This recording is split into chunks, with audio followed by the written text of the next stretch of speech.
Hi friends, K15 ಫ್ಲೇವರ್ಸ್ಗೆ ಸ್ವಾಗತ. ನಾವಿವತ್ತು ರವೆ ಮತ್ತು ಅಕ್ಕಿ ಹಿಟ್ಟಿಂದ ಒಂದು ಇನ್ಸ್ಟಂಟ್ ರವಾ ಮಸಾಲೆ ದೋಸೆ ಮಾಡೋದನ್ನು ಶೇರ್ ಮಾಡ್ತಾ ಇದ್ದೀವಿ. 10 ನಿಮಿಷ ಇದ್ರೆ ಸಾಕು ಇದನ್ನು ರೆಡಿ ಮಾಡ್ಕೊಳ್ಬೋದು. ಹಾಗೆಯೇ ಸ್ವಲ್ಪ ಕೂಡ ಸೋಡಾ ಬಳಸದೆ ಇದು ಉದ್ದಿನ ದೋಸೆ ಥರನೇ ಸಾಫ್ಟಾಗಿ, ಕಲರ್ ಕೂಡ ಅದೇ ರೀತಿ ಇರುತ್ತೆ. ಬನ್ನಿ ಹಾಗಿದ್ರೆ ಯಾವ ರೀತಿ ಮಾಡೋದಂತ ನೋಡೋಣ. ಒಂದು ಮಿಕ್ಸರ್ ಜಾರ್ಗೆ 3/4 ಕಪ್ ರವೆ, ನಾನಿಲ್ಲಿ ಚಿರೋಟಿ ರವೆ ತಗೊಂಡಿದ್ದೀನಿ. ಅದೇ ಕಪ್ ಅಳತೆಯಲ್ಲಿ ಅರ್ಧ ಕಪ್ ಅಕ್ಕಿ ಹಿಟ್ಟು, ಅರ್ಧ ಕಪ್ ಮಂಡಕ್ಕಿ, 1 ಟೀ ಸ್ಪೂನ್ ಜೀರಿಗೆ, 1 ಟೀ ಸ್ಪೂನ್ ಉಪ್ಪು, 3 ಟೀ ಸ್ಪೂನ್ ಮೊಸರು ಆಪ್ಷನಲ್. ಇಲ್ಲಿ ಮಂಡಕ್ಕಿ ಹಾಕಿರೋದ್ರಿಂದ ಮೊಸರು ಹಾಕ್ಲೇಬೇಕಂತಿಲ್ಲ. ಹಾಗೇನೆ 1 ಕಪ್ ನೀರ್ ಹಾಕಿ ನುಣ್ಣಗೆ ಮಿಕ್ಸರ್ ಮಾಡಬೇಕು. ನೋಡಿ, ರವೆ ನೀರನ್ನು ಹೀರ್ಕೊಂಡು ಈ ಬ್ಯಾಟರ್ ಗಟ್ಟಿಯಾಗಿರತ್ತೆ. ಹಾಗಾಗಿ ನಾನು ಮತ್ತೆ ಅರ್ಧ ಕಪ್ ನೀರನ್ನು ಸೇರಿಸಿ ಮಿಕ್ಸರ್ ಮಾಡ್ತಾ ಇದ್ದೀನಿ. ನಮಗೆ ದೋಸೆ ಬ್ಯಾಟರ್ ಈ ಕನ್ಸಿಸ್ಟೆನ್ಸಿನಲ್ಲಿ ಇರಬೇಕು, ತುಂಬ ಗಟ್ಟಿಯಾಗಿರಬಾರ್ದು. ತುಂಬ ಗಟ್ಟಿಯಾಗಿಬಿಟ್ರೆ ನಾವು ದೋಸೆ ಕಾವಲಿಗೆ ಹಾಕಿದ ಕೂಡಲೇ ಅದೊಂಥರ ಹಿಡ್ಕೊಂಡು ಬಿಡತ್ತೆ. ನಂತರ ಇದನ್ನು ಒಂದು ಪಾತ್ರೆಗೆ ಟ್ರಾನ್ಸ್ಫರ್ ಮಾಡಿ ನಾನಿಲ್ಲಿ ಆಲೂಗೆಡ್ಡೆ ಪಲ್ಯ ರೆಡಿ ಮಾಡ್ತಾ ಇದ್ದೀನಿ.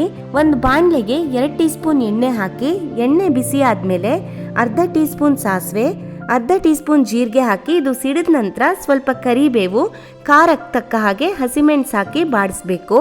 ಇದಾದ ನಂತರ ಅರ್ಧ ಕಪ್ ಈರುಳ್ಳಿ ಹಾಕಿ ಸ್ವಲ್ಪ ಫ್ರೈ ಮಾಡಾದ್ಮೇಲೆ ಅರ್ಧ ಟೀ ಸ್ಪೂನ್ ಉಪ್ಪು, 1/4 ಟೀ ಸ್ಪೂನ್ ಅರಿಶಿನ ಪುಡಿ, 1 ಟೀ ಸ್ಪೂನ್ ಶುಂಠಿ ಬೆಳ್ಳುಳ್ಳಿ ಪೇಸ್ಟ್ ಹಾಕಿ ಈರುಳ್ಳಿ ಸಾಫ್ಟ್ ಆಗೋ ತನಕ ಫ್ರೈ ಮಾಡ್ತಾ ಇದ್ದೀನಿ. ಲಾಸ್ಟಲ್ಲಿ 1.5 ಕಪ್ ಬೇಯಿಸಿ ಮ್ಯಾಶ್ ಮಾಡಿರೋ ಆಲೂಗೆಡ್ಡೆ, ಸ್ವಲ್ಪ ಕೊತ್ತಂಬರಿ ಸೊಪ್ಪು ಹಾಗೆ ನಿಂಬೆ ರಸ, ರುಚಿಗೆ ತಕ್ಕಷ್ಟು ಉಪ್ಪು ಹಾಕಿ ಮಿಕ್ಸ್ ಮಾಡಿದರೆ ಈ ರವಾ ದೋಸೆಗೆ ಪರ್ಫೆಕ್ಟ್ ಆಗಿ ಮ್ಯಾಚ್ ಆಗೋ ಹಾಗೆ ಆಲೂ ಪಲ್ಯ ರೆಡಿ ಆಗುತ್ತೆ. ಇವಾಗ ನೋಡಿ 10 ನಿಮಿಷ ಆಗಿದೆ. ಮಿಕ್ಸರ್ ಮಾಡ್ಕೊಂಡಾಗ ಎಷ್ಟು ಗಟ್ಟಿಯಾಗಿತ್ತು ಹಾಗೇನೇ ಇದೆ, ಏನೂ ಚೇಂಜ್ ಆಗಲಿಲ್ಲ. ಹಾಗಾಗಿ ದೋಸೆ ಬ್ಯಾಟರ್ ರೆಡಿ ಆದ ಕೂಡಲೇ ನೀವು ದೋಸೆ ಮಾಡ್ಕೊಳ್ಬೋದು.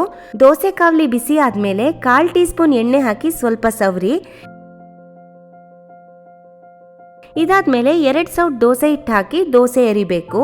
ಕಾವಲಿನ ಲೋ ಫ್ಲೇಮ್ನಲ್ಲಿ ಇಡಬಾರ್ದು, ಮೀಡಿಯಂ ಅಥವಾ ಮೀಡಿಯಂಗೂ ಸ್ವಲ್ಪ ಜಾಸ್ತಿ ಮಾಡಿ ದೋಸೆನ ಎರಿಬೇಕು. ಇದಕ್ಕೆ ಮೇಲಿಂದ ಅರ್ಧ ಅಥವಾ 1 ಟೀ ಸ್ಪೂನ್ ಎಣ್ಣೆ ಹಾಕಿ ಕಾವಲಿ ಮುಚ್ಚಿ 1 ನಿಮಿಷ ಬೇಯಿಸಿದ್ರೆ ಸಾಕು. ನಾವು ಈ ದೋಸೆನ ಎಷ್ಟು ತೆಳುವಾಗಿ ಬೇಕಾದರೂ ಮಾಡ್ಕೊಳ್ಬೋದು. ಹಾಗೇನೆ ಇದು ಬೆಂದಾದ್ಮೇಲೆ ಕಾವಲಿಯಿಂದ ಈಸಿಯಾಗಿ ತೆಗಿಬೋದು. ನಾವು ರೆಡಿ ಮಾಡಿರೋ ಪಲ್ಯನ ಮಧ್ಯ ಹಾಕಿ ಫೋಲ್ಡ್ ಮಾಡಿದರೆ ರವಾ ಮಸಾಲೆ ದೋಸೆ ರೆಡಿ ಆಗತ್ತೆ.